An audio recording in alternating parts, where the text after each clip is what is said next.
Irin waɗannan staking platform suna daga cikin waɗanda ake samun daloli a cikin su, amma idan ka san dabarun da ake investment a cikin irin waɗannan platforms din. So wannan website zan nuna muku link ɗin ta description na wannan bidiyon. Wani gatse kamar da aka saba zai kawo muku page ne register. Idan ka duba akwai ta mobile phone, akwai kuma ta email address. So na fi so in yi amfani da email address, da haka zan zaɓi email address. Daga zan saka email address, idan muka duba akwai wurin saka password guda biyu. Login password da kuma security password. Login password shine password din zaka yi amfani da shi a yayin da kake so ka login a cikin account naka. Wani security password kuma shine zaka yi amfani da shi a lokacin withdrawal, za su tambaye ka shi. So zaka yi zuwa ka saka iri ɗaya ko kuma ka bambanta. So idan ka ga dama zaka yi saka duka iri ɗaya. Misali zan zo in saka su kamar haka. Bayan ka kammala kai kaskata nan akan button na register kai wanda kai zai dauke ka zuwa page kamar haka. Idan ka duba bayanai ne, idan ka scroll a ƙasa ga bayanai na plans din su da suke da shi akan tsarin staking a cikin wannan website. Na farko daga dala 9 zuwa dala 20, wanda a kullum zai baka 9% na investment capital ɗinka a cikin 24 hours. Wanda idan muka duba plans na biyu zamu ga shi kuma daga dala 20 zuwa dala 170, wanda wannan shi kuma zai baka kusan 15% in 24 hours.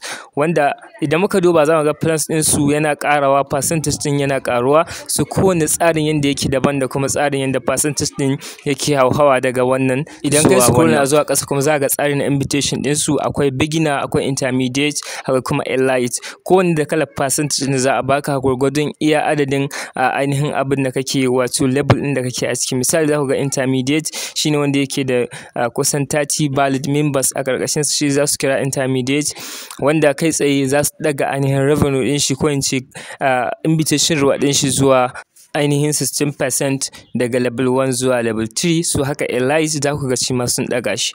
So kai tsaye ka sake dana akan next, za ka ga ya kawo maka wannan page, za ka ga shi kuma abin da ya shafi team reward ne. Team reward kuma shine idan ka samu wani adadin deposit a ƙarƙashin team naka, misali daga dala 100 abin da ya sama za ka ga abin da za su baka, daga dala 1000 abin da ya sama ga abin da za su baka. So ya danganta ga irin ainihin yanda team naka suka register a cikin, suka yi deposit a cikin 24 hours. So idan ka yi next kuma za ka ga ainihin social media pages nasu waɗanda za ka iya joining kamar telegram group nasu domin ganin yadda abubuwan suke ta gudana. Okay, a yanzu bari mai closing na wannan page domin ganin real world example, wanda idan muka closing shi zai kama zuwa dashboard.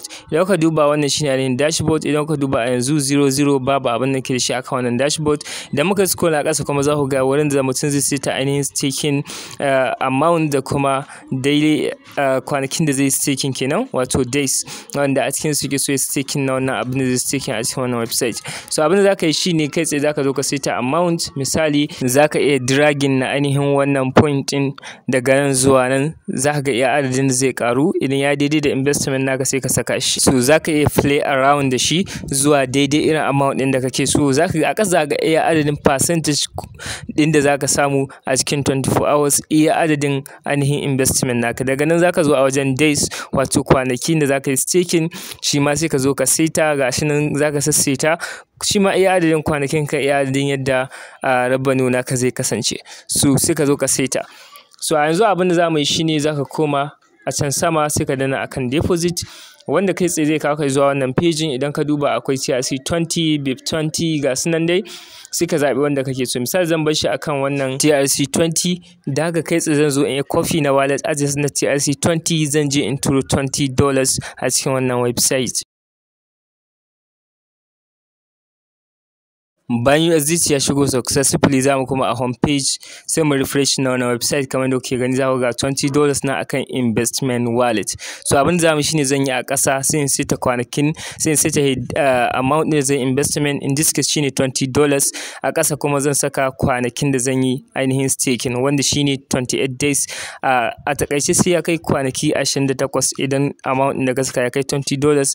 Da haka zan saka shi sai in danna akan stake. Zai nuna min cewa in yi confirming. So bayan na danna akan wannan confirm din zai nuna cewa staking ya successfully. Idan ka duba nan za ka ga cewa daily income na shine $3, wanda shine 15% kenan. A ƙasa za ku ga active contracts, wanda shine ainihin wannan staking da na yi. So abin da za mu yi a nan shine idan ka duba a can sama za ku ga ina da $3 in my brokerage wallet.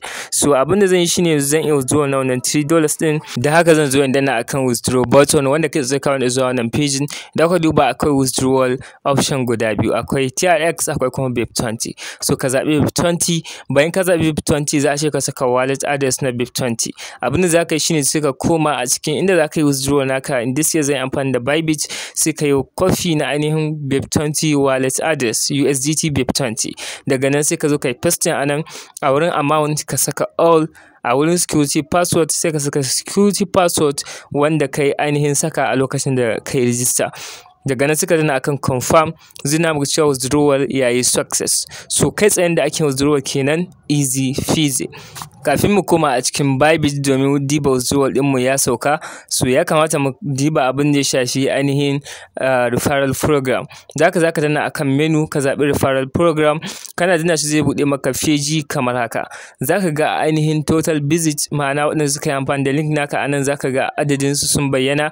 Idan ka yi a ƙasa kuma ta nan ne za ka ga ainihin referral link naka wanda za ka iya copy kai sharing zuwa ga 'yan uwa da abokan arziki. Duk wanda ya amfani da shi, mutum na farko ma'ana level 1 kana da 10%, level 2 kuma kana da ainihin 2%, level 3 kuma kana da 1%. So yanda yake yin aiki kenan kai tsaye ba ta da ɓata lokaci ba.